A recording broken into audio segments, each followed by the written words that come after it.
గురుగారు, మిథున రాశి వారికి ఈ వారం ఎలా ఉంది? మిథున రాశి 3 గ్రహాలు అనుకూలంగా ఉన్నాయి. ఏకాదశంలో కుజుడు, జన్మ శుక్రుడు, తృతీయ కేతువు. ప్రధాన కార్యక్రమాల్లో విజయం లభిస్తుంది. లక్ష్యాలను దృష్టిలో పెట్టుకొని ముందుగానే మంచి ప్రణాళికలు సిద్ధం చేసి ముందుకు సాగండి.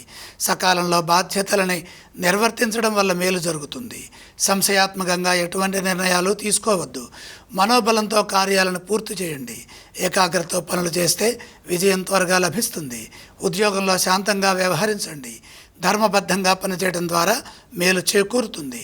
ఒత్తిడి కలిగించే విషయాల గురించి పదే పదే ఆలోచించి ఇబ్బంది పడవద్దు. మిత్రుల సూచనలతో ముందుకు సాగాలి. పై అధికారులతో సౌమ్యంగా వ్యవహరించడం ద్వారా సానుకూల ఫలితాలు సిద్ధిస్తాయి. ఇదే విధంగా వ్యాపారంలో కూడా జాగ్రత్తగా పనిచేయాలి. ప్రతి అడుగు ఆచితూచి వేయాలి.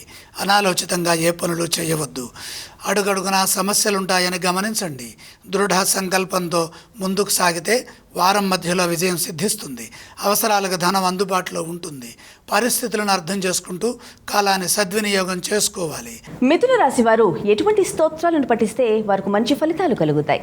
మిథున రాశి వారు సూర్యాష్టకం చదువుకోవటం మంచిది. మిథున రాశి వారు ఏ ఆలయాన్ని సందర్శించాలి? సూర్యుణ్ణి దర్శించడం ఉత్తమం. వారు ఎటువంటి దానాలు చేయాలి గురుగారు? సూర్యప్రీతిగా గోధుమలు దానం చేయండి.